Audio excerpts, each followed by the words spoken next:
The dust on planet Kepler 442 had not moved in 10,000 years. Captain Minho stood at the edge of the massive stone monument, his helmet lights cutting through the darkness. Behind him, Dr. Jiwan worked carefully, brushing away centuries of sand from the carved symbols. This was the 7th dead world they had found in 3 years. 7 civilizations all gone, all silent.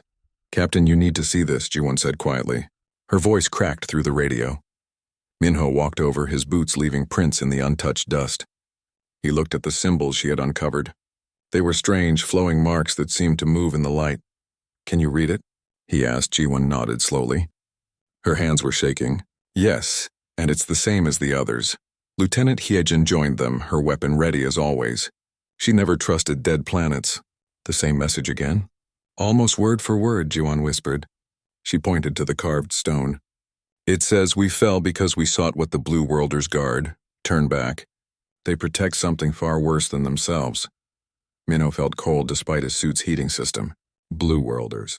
That's what the last 3 called us. 4, Jiwan corrected. The civilization on Tau Ceti called us the Azure Guardians. Same meaning. Engineer Doyen's voice came through the radio from the ship above. "Captain, I'm picking up similar monuments across the entire planet. Hundreds of them. All facing the same direction." "Which direction?" Minho asked. There was a pause. "Toward Earth, sir." "They're all pointing toward Earth." Hyejin checked her scanner. This civilization died suddenly. No signs of war, no disease markers. One day they were here, the next day nothing. Jiwan stood up and walked to the edge of the monument platform. Below them, the ruins of a great city stretched for miles. Towers had fallen. Streets were empty. Everything was covered in that ancient, undisturbed dust. "They were more advanced than us," she said softly. "Their technology was at least 200 years ahead of where we are now. And something made them disappear in days, maybe hours." Minho looked at the message again. 7 worlds, 7 warnings, all pointing back to Earth, all saying the same thing. Humans were guarding something. Something worse than humans themselves. "We need to report this," Hyejin said. She was always practical. "Command needs to know." "They already know," Minho replied. "We've sent 6 reports. They keep telling us to investigate further." Doyen's voice interrupted again. "Captain, I've been looking at the star charts we recovered from the previous worlds. I found something strange." "Show me," Minho said. His helmet display lit up with a holographic map. Stars and planets appeared in blue light. Doyen highlighted several systems in red. "These are all the dead civilizations we've found. Look at the pattern." Minho studied the map. The dead worlds formed a rough circle, and at the center of that circle, far away from all of them, was a single yellow star. Earth's sun. They were surrounding us. Jiwan breathed, keeping their distance. "Not just distance," Doyen added. "I checked the records. There's a gap, a huge empty zone around Earth's solar system. No colonies, no outposts, nothing. These civilizations never came close to us." Hyejin's hand moved to her weapon. "Because they were afraid." Minho thought about that. Civilizations that could travel between stars, that had technology beyond human understanding. All afraid of Earth. Not just afraid of humans, but afraid of what humans were supposedly guarding. "There's more," Jiwan said. She pulled up data on her tablet. "I've been studying the timeline. These civilizations didn't all die at the same time. The oldest ruins are 3 million years old. The newest are from just 10,000 years ago. So they lasted for millions of years," Minho said. "Yes. But here's the interesting part. Each one left these warnings shortly before they died. And they all died within 50 years of leaving the warning. It's like they discovered something about Earth, left a message, and then something destroyed them." The wind picked up, blowing dust across the monument. Minho watched it swirl in his lights. 50 years. That was nothing for civilizations that had lasted millions of years. What could destroy them so quickly? Hyejin asked. No one answered. Doyen spoke from the ship. "Captain, I'm getting a priority message from Galactic Command. Admiral Soman wants to speak with you directly." Minho walked back toward the shuttle. "Put her through." Admiral Soman's face appeared on his display. She looked tired, older than he remembered. "Captain Kim, I've read your latest report. You're ordered to continue the investigation. Admiral, with respect, we have 7 dead worlds all warning us about Earth. Don't you think we should..." "Should what, Captain? Go home and hide? These are old warnings from dead civilizations. They don't tell us anything concrete. They tell us that something on Earth is dangerous, Minho argued. Something that destroyed 7 advanced species. Or they tell us that ancient aliens were superstitious and afraid of things they didn't understand, Admiral Soman replied sharply. Humanity has been on Earth for 200,000 years. We've explored every corner of our planet. There's nothing there but us. Then why did they all leave the same warning? Admiral Soman leaned forward. That's what you're going to find out, Captain. We've located 3 more dead worlds in nearby sectors. You will investigate them and report back. Those are your orders. The transmission ended. Jiwan looked at Minho. Are we really doing this? Minho looked back at the monument, at the warning carved in stone by beings who had died trying to tell others to stay away from Earth. He thought about his family back home. His daughter, who was 7 years old, who loved to play in the garden and look up at the stars. Was she living on top of something terrible? Was everyone on Earth? We don't have a choice, he said finally. We follow orders. But everyone stays alert. If we find anything that suggests immediate danger, we run. Understood? Understood, Hyejin said. Doyun agreed over the radio. Jiwan just nodded, still staring at the ancient warning. They returned to the shuttle and lifted off, leaving the dead world behind. As they climbed toward their ship, Minho looked down at the ruins. Thousands of monuments all pointing toward Earth, all left by people who had died trying to warn the galaxy about humanity's home. The question burned in his mind. What were humans guarding?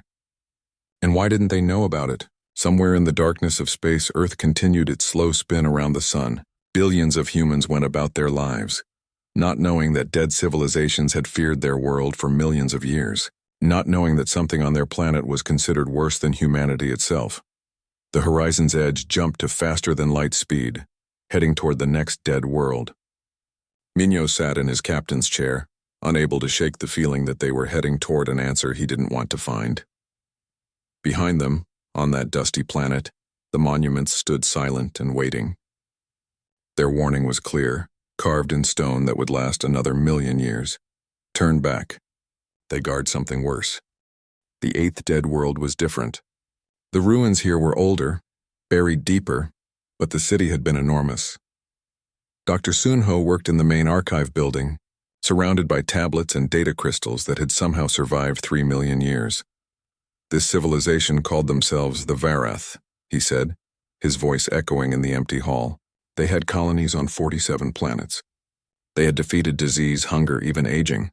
They should have lived forever. Minho picked up one of the tablets.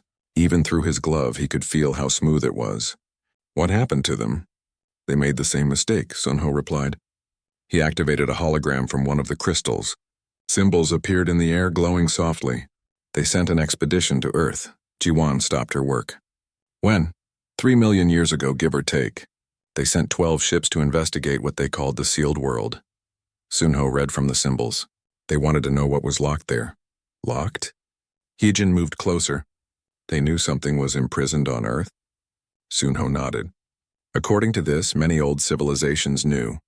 There are references to even older species, ones that existed before the Varath. Those ancient ones worked together to seal something on Earth. The Varath wanted to know what it was. And their ships? Minho asked. Never returned. They sent probes after that. Automated ones. Sunho pulled up another hologram. This one showed data streams, numbers, and readings that made no sense. The probes detected massive energy signatures deep in Earth's crust. Not on the surface, but miles below.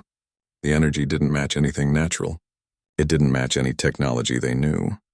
Doyen studied the readings from the ship above. These numbers are incredible. If this is accurate, there's something under Earth putting out more energy than our entire sun. There's more, Sunho continued. After they got this data, something started happening to their civilization. People began having dreams. Terrible dreams about things locked away, about darkness waiting to be freed. Within 30 years, the Varath were gone. All 47 colonies empty. The team stood in silence. Outside, the wind howled through the dead city. Commander Ji-young's voice came through from the ship. She was the liaison from Galactic Command, sent to oversee their mission. This is speculation, she said firmly.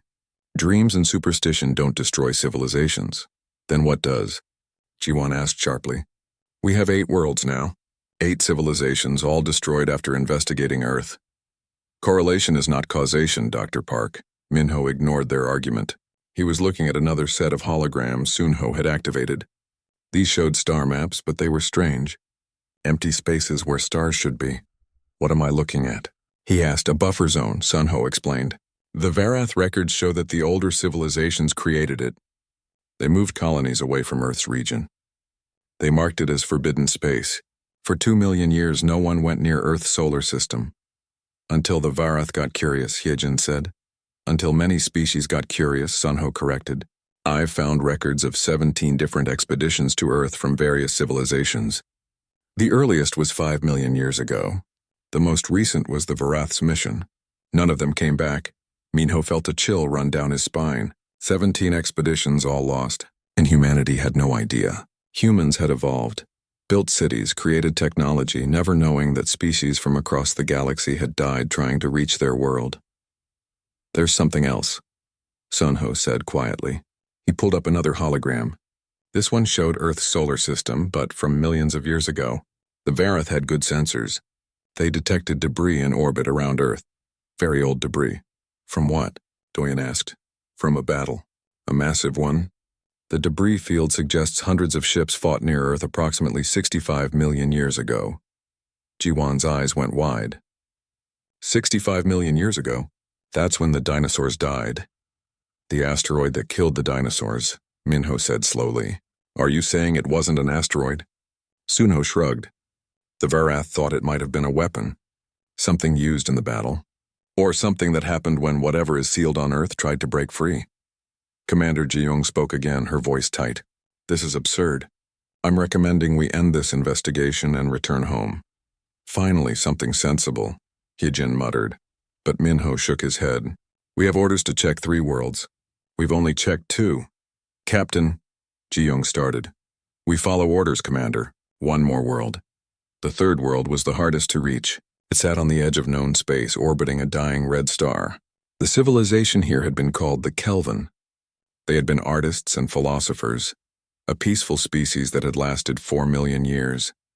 Their ruins were beautiful even in death. Towers of crystal rose from the ground, still catching the dim red light. Gardens had turned to dust, but the shapes remained. They found the warning in the central tower. It was not carved in stone or written on tablets. It was built into the tower itself, crystal shaped into words that glowed with their own light. Jiwan read it aloud, her voice shaking. We sought to understand what the Blue Worlders guard. We sent our brightest minds to speak with it, to learn from it. They heard its voice. They learned its name. We do not write the name here, for names have power. Within 1 year of hearing it, our civilization began to crumble. The voice spreads like disease. It promises knowledge, power, salvation. It lies. Turn back from the blue world. They do not guard it by choice. They guard it because they are the only ones it cannot fully consume. They are the cage. If they learn the truth, the cage will break. The galaxy will fall. Turn back, please, turn back. No one spoke for a long time. Finally, Doyen broke the silence. The only ones it cannot fully consume. What does that mean? I think, Ji-won said slowly, it means humans are immune, or partially immune, to whatever is sealed on Earth. How? Hyejin asked. Maybe because we evolved there, Ji-won suggested. Maybe living near it for millions of years made us resistant to its influence. Minho looked at the glowing warning. This one is different from the others.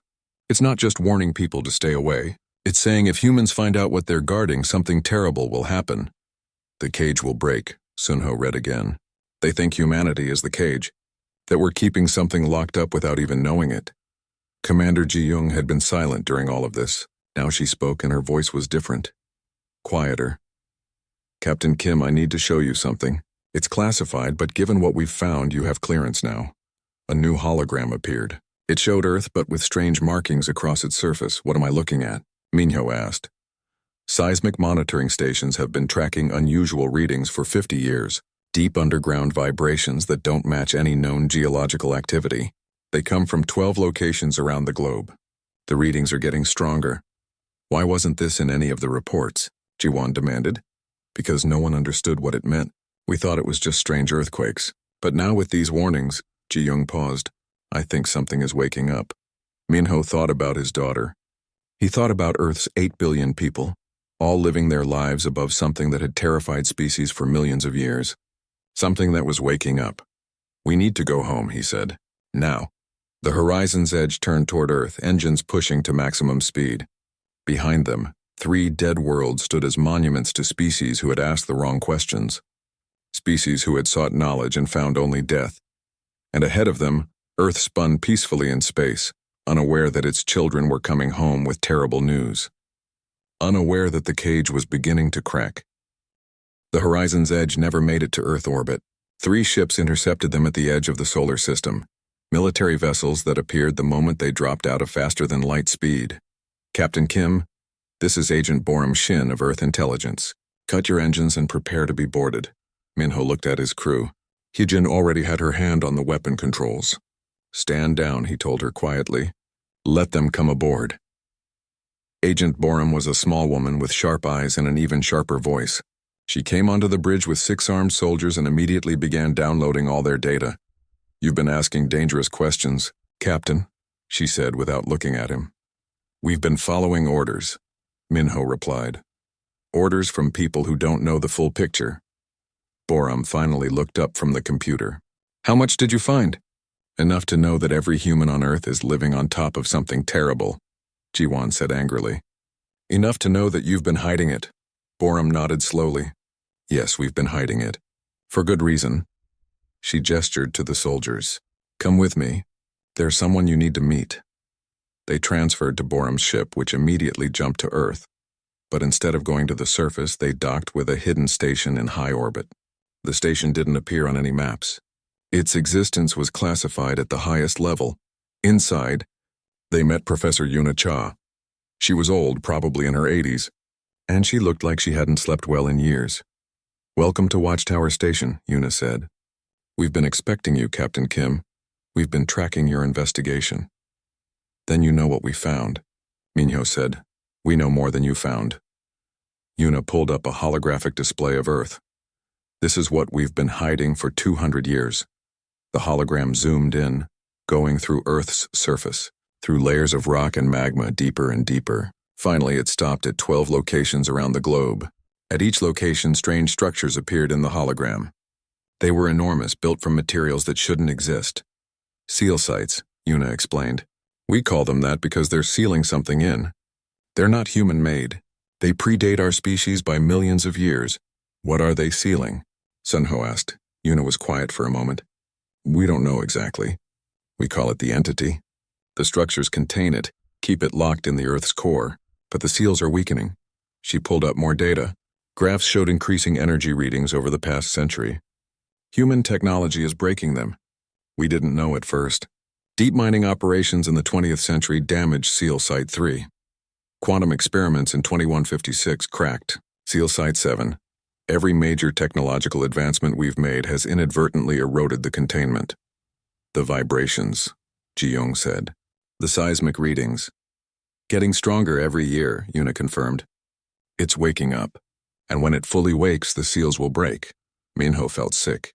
"You've known about this for 200 years and done nothing?" "Nothing?" Yuna's voice was sharp. "We've done everything we could. We've tried to reinforce the seals. We've restricted mining and drilling near the sites. We've run thousands of simulations trying to find a way to strengthen the containment. Nothing works. The seals were built by technology we can't even begin to understand." Boram spoke up. "Show them the rest," Yuna nodded. The hologram changed, showing ancient structures on Earth's surface. Pyramids, megalithic sites, temples that were supposedly built by ancient humans. "These aren't human structures," Yuna said. "They're part of the seal network. Ancient species built them before humans evolved. They've been here the entire time humanity has existed." Jiwan stared at the display. "The pyramids? The stone circles? All of them?" "All of them. They're monitoring stations, built to watch the seals and maintain the containment field. For millions of years they worked perfectly. Then humans evolved." "Why didn't the ancient species just destroy the entity?" Hyejin asked. "Because it can't be destroyed," Yuna replied. "Every species that tried was wiped out. The only option was containment. And they chose Earth because of its unique properties." "What properties?" Minho asked. Yuna pulled up another display, this one showing Earth's magnetic field. Earth has an unusually strong magnetic field for a planet its size. The field acts as an additional layer of containment. But there's more. The ancient species did something to Earth. They altered it, prepared it. For what? For us, for humanity. Yuna looked at each of them. They knew the seals wouldn't last forever. They knew something would eventually evolve on Earth. So they influenced that evolution. They made sure whatever evolved here would be compatible with the containment system. You're saying humans were designed? Sunho's voice was barely a whisper. Not designed. Guided. Our evolution was nudged in certain directions. The result is that human neurological patterns are uniquely resistant to the entity's influence. It can't fully control us the way it could other species. Minho thought about the warnings they'd found. The cage will break if they learn the truth. That's why the other civilizations died, he said. They came to investigate and the entity reached out to them. It drove them mad or corrupted them. Yes, Yuna confirmed. But it can't do that to humans. Not easily. We're too close to it. We've evolved in its presence. It's like an immunity. But there's a cost. The hologram changed again, showing human history. Wars, violence, conflict spreading across millennia. Humanity's aggression, Jiwan breathed. Our violence. A side effect, Yuna said. Being near the entity has made humans more aggressive, more competitive, more driven than any other known species. It's why we developed technology so quickly. It's why we spread across Earth so fast. The entity's presence influenced us even though it couldn't control us. We're the jailers, Minho said. And we're infected by the thing we're holding. Not infected, Yuna corrected. Changed. Shaped. And now we're the only thing standing between the entity and the rest of the galaxy. Borum stepped forward. The situation is critical, Captain. The seals are failing faster than we predicted. We estimate we have maybe 10 years before a catastrophic breach. 20 years at most. What happens if it breaks free? Hyjin asked. No one answered at first. Then Yuna spoke, her voice hollow. We found records in the seal structures. Data left by the species that built them. The entity is a weapon, Captain. A self-replicating weapon created by a civilization that existed before the current universe. That's impossible, Doyun said. Yes, it should be. But it's true. The entity was designed to end galaxies. It spreads, consumes, and converts all matter into extensions of itself. Once it starts, there's no stopping it. The ancient species managed to trap one entity here on Earth. If it escapes, it will spread across the galaxy within a century. Within a millennium, this entire region of space will be dead. Minho looked at the hologram of Earth spinning peacefully below them. 8 billion people down there. None of them knowing what was underneath their feet. None of them knowing that their entire species existed to be a cage for something monstrous. Why tell us now? He asked. Because time is running out, Borum said. And because you found proof that the entity has been trying to escape for millions of years. Every civilization that came to investigate it reached out to them, used them, tried to get them to break the seals. The Vareth, Sunho said. The Kelvan. All of them, Borum confirmed. It promises knowledge, power, freedom. It lies, and now it's getting stronger. Some humans are starting to feel it. They have dreams, visions. They're drawn to the seal sites without knowing why. Yuna pulled up one final image. It showed the Pacific Ocean floor, and there was a crack. A massive crack running for hundreds of miles. This appeared 3 weeks ago, she said. Seal Site 1 is directly below it. It's the primary seal, the strongest one. And it's breaking. When it fails, the others will follow quickly. What do you need from us? Minho asked. The truth, Yuna replied. We need you to go public with what you found. The governments of Earth have been debating for months whether to tell the population. Now the decision has been made for us. People need to know. They need to prepare, and prepare for what? Jiwon asked. You said it can't be stopped. We have one option left, Yuna said. It's experimental, dangerous, and it will change humanity forever. But it's the only way to keep the entity contained. What option? Yuna looked at each of them, her old eyes filled with sadness. We make the cage permanent. We integrate it into human DNA itself. Every human becomes a living seal. The entity won't be trapped in Earth anymore. It'll be trapped in us, in our biology, in every human that ever lives from now until the end of time. The words hung in the air like a death sentence. Minho thought of his daughter, of her future children, of humanity's descendants spreading across the stars, all of them carrying the entity inside them. All of them cursed to be eternal jailers. We have to tell them, he said finally. They deserve to choose. Even if they choose wrong? Borum asked. Especially then, Minho replied. That's what makes us human. The earthquake started 3 days after Minho's broadcast to Earth. 12 massive quakes hit simultaneously across the globe, each one centered on a seal site. Buildings collapsed. Tsunamis formed. Millions of people evacuated coastal areas. But worse than the earthquakes were the dreams. People everywhere started dreaming the same dream. They saw darkness, vast and cold, reaching out to them. They heard a voice that spoke without words, promising them everything they had ever wanted. Knowledge, power, peace. All they had to do was listen. All they had to do was help it break free. General Taijin coordinated the military response from a command center deep underground. On screens around him, he watched chaos spread across the planet. Riots had broken out in 3 major cities. People claiming to hear the voice had tried to reach the seal sites. Some had succeeded. Seal Site 7 is compromised, an officer reported. Civilians broke through the perimeter. They're trying to dig toward it. Send troops, Taijin ordered. Non-lethal force if possible. Sir, the troops at Seal Site 4 are reporting something. The civilians there, they're not trying to dig. They're just standing around it in a circle holding hands. And they're chanting something. The soldiers can't understand the language. It's not any human language, Taijin felt cold. The entity was speaking through them, using human voices to speak words that predated humanity by millions of years. In the medical bay of Watchtower Station, Dr. Jiwan lay strapped to a bed. Minho stood beside her, watching the monitors with growing fear. When did it start? He asked Yuna. 2 days ago. She touched one of the artifacts we recovered from a seal site. Since then, she's been having visions. On the bed, Jiwan's eyes moved rapidly beneath her closed eyelids. She was mumbling, words tumbling out in a mixture of Korean and something else, something that made Minho's head hurt to hear. Can you help her? He asked. We're trying, but the entity is connected with her mind. She's seeing things, learning things no human should know. Jiwan's eyes snapped open. They were bloodshot, wild. It's not evil, she said hoarsely. That's what you have to understand. It doesn't hate us. It doesn't feel anything. It just is. Jiwan, Minho started. It's a weapon, yes. But the civilization that made it, they were trying to solve a problem. Entropy. The death of the universe. They created the entity to stop it, to convert all matter into a form that could survive the end of everything. Jiwan's voice was getting stronger, more urgent. But something went wrong. The entity worked too well. It couldn't be controlled. It became the very thing it was meant to prevent. A force of absolute destruction. How do you know this? Yuna demanded. Because it's showing me. It wants me to understand. It wants all of us to understand. Jiwan sat up despite the restraints. It's lonely. Do you understand? Billions of years trapped in darkness, sealed away from everything.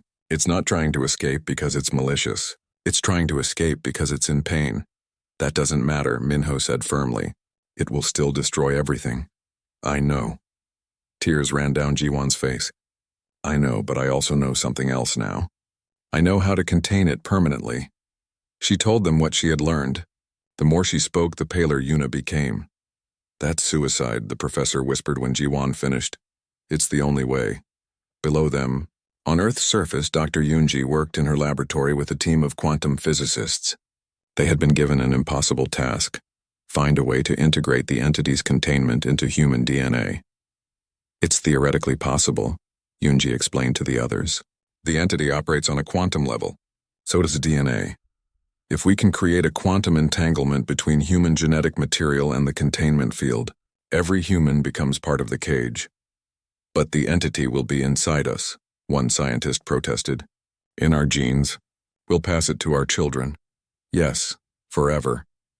But it will also mean the entity can never escape, not without destroying every human. And it can't do that because we're too widely spread. Even if Earth was destroyed, humans on colony worlds would still carry the containment. It would be truly permanent. The side effects will be severe, Yunji admitted. Humans will be able to sense the entity's presence. We'll always feel it. A weight in the back of our minds. Some people won't be able to handle it. There will be madness, suicide. But the alternative is the extinction of all life in the galaxy. The scientists worked through the night. Outside, the earthquakes continued. The crack in the Pacific Ocean floor grew wider. Deep beneath the ocean, something moved in the darkness, testing its prison. General Taijin received reports that made no sense. At Seal Site 9 in Antarctica, researchers claimed to have seen shapes forming in the ice, massive shapes like limbs reaching up from below. It's manifesting, Yuna told him over the radio. The entity is breaking through. We have maybe 48 hours before total seal failure. Can we bomb it? Taijin asked. Nuclear weapons? No, that would just shatter the remaining seals. We'd release it completely. Then what do? We need volunteers. Yunji says the integration process requires human consciousness to guide it. People will have to link their minds directly to the seal machinery. It will burn out their brains, but it will buy us time to implement the permanent solution. Taijin looked at the screens showing Earth's population. 8 billion people, most of them terrified and confused. How many volunteers do we need? Thousands. Maybe tens of thousands. I'll make the announcement. The call went out across all channels. The world needed volunteers to save humanity. They needed people willing to sacrifice their minds to hold back the entity for just a little longer. Minho expected hundreds to respond. Maybe a few thousand if they were lucky. Within an hour, they had 500,000 volunteers. Hiejin was one of them. Minho found her in the shuttle bay preparing to go down to Earth. You don't have to do this, he told her. Yes, I do. This is what soldiers do, Captain. We stand between danger and the people we protect. She smiled, but it was sad. Tell my family I went out fighting. Doyen volunteered too. So did Agent Borum. So did thousands of ordinary people from every country, every culture, every walk of life. Parents who wanted to protect their children. Young people who wanted to give others a future. Old people who had lived full lives and wanted them to mean something. They went to the seal sites and linked their consciousness to the ancient machinery. Their minds became part of the containment field, filling gaps, reinforcing weak points. One by one, their bodies went still as their consciousness was consumed. But it worked. The earthquake slowed. The crack in the Pacific Ocean floor stopped growing. The entity's manifestation in Antarctica faded. Minho watched from Watchtower Station as thousands died to buy humanity a few more days. He wanted to be down there with them, but Yuna had forbidden it. We need you up here, Captain. When this is over, someone has to tell the story. Ji-won had recovered enough to work with Yunji's team. The visions had stopped, but she was changed. Her eyes held knowledge that frightened Minho. It's ready, Yunji announced on the 4th day. The integration protocol. We can begin whenever you give the order. General Taijin looked at the screens showing the seal sites. They were holding, but barely. The volunteers were running out. Soon the entity would break through completely. What happens during the integration? He asked. Everyone on Earth will lose consciousness for approximately 6 hours, Yunji explained. The quantum entanglement will spread through the population automatically once we activate it. When people wake up, the entity will be sealed inside human DNA. Forever. And people off Earth? In space stations? On colony worlds? They'll need to be integrated separately. We'll send ships with the equipment. Within a year, every human in the galaxy will carry the seal. Taijin made the call to Earth's governments. They debated for 12 hours. Some wanted to find another way. Some argued that changing human DNA was too extreme. But in the end, they had no choice. The integration began at midnight Universal Time. Across Earth, 8 billion people fell asleep simultaneously.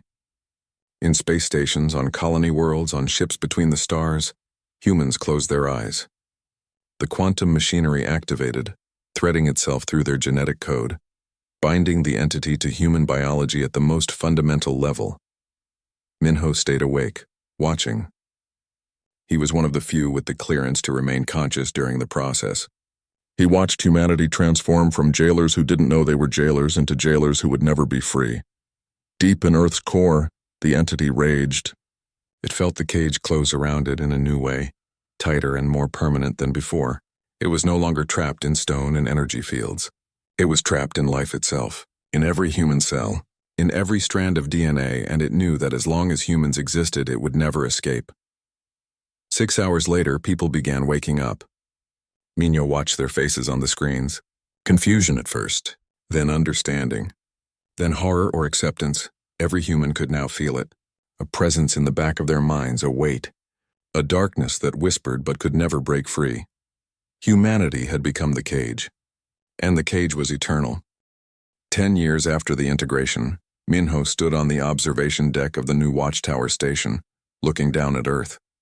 The planet appeared peaceful, but he knew better. Every person down there carried the entity inside them. Every person lived with the weight. His daughter Hana was 17 now.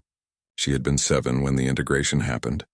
Part of the first generation to grow up knowing what humanity had become. She came to stand beside him at the window. "How do you live with it?" she asked quietly. Minho knew what she meant. The presence. The darkness in the back of every human mind. Some people had adapted well. Others had not. In the first year after integration, suicide rates had spiked. Mental health facilities had been overwhelmed. But humanity had survived. Humanity always survived. "You learn," he said. "It becomes part of you. Like breathing. I have dreams sometimes," Hana admitted. "It speaks to me. Tells me things." Minho felt a spike of fear. "What does it say?" "That it's sorry. That it never wanted this. That it's grateful we took away its loneliness." She looked at her father. "Do you think it's telling the truth?" "I don't know, maybe. Or maybe it's trying to manipulate us even now. Dr. Yunji says the integration is complete. It can't break free even if every human wanted to release it. We're bound together permanently." "I know." Below them, Earth continued its slow rotation. Cities glowed in the darkness. Ships came and went from orbital stations. Life went on, but it was different now. Humanity was different. The Galactic Council had formed 5 years ago. Other species, curious about the long, silent Earth, had made contact. When they learned what humans had become, their reactions varied. Some species were grateful. Some were horrified. Some simply left and never returned. An alien ship approached the station now, its design unlike anything human. Minho and Hana went to the docking bay to meet the delegation. The aliens were called the Torvan. They were tall, slender beings who communicated through color changes in their skin. Their ambassador Kel greeted Minho with patterns of respect mixed with fear. "Captain Kim," Kel said through a translator device. "Thank you for meeting with us, Ambassador. What brings the Torvan to Earth?" Kel's skin shifted to colors of concern. "We found ruins in our outer colonies. Another dead civilization. They left warnings about your world," Minho nodded. "We know. There are many such ruins." "Yes, but this one was different. It was more recent. Only 500 years old. And their warning was not about humans guarding something terrible." Kel paused. It was a warning about what humans had become. Hana stepped forward. "What do you mean?" Kel's skin showed fear colors. The message said, "The Blue Worlders have become what they guarded. They are the cage and the prisoner both. Approach them with caution. They saved the galaxy by damning themselves. They are heroes and monsters simultaneously." "That's not entirely wrong," Minho said quietly. "We have concerns," Kel continued. "The Torvan Council worries about humanity's expansion. You have colony worlds now.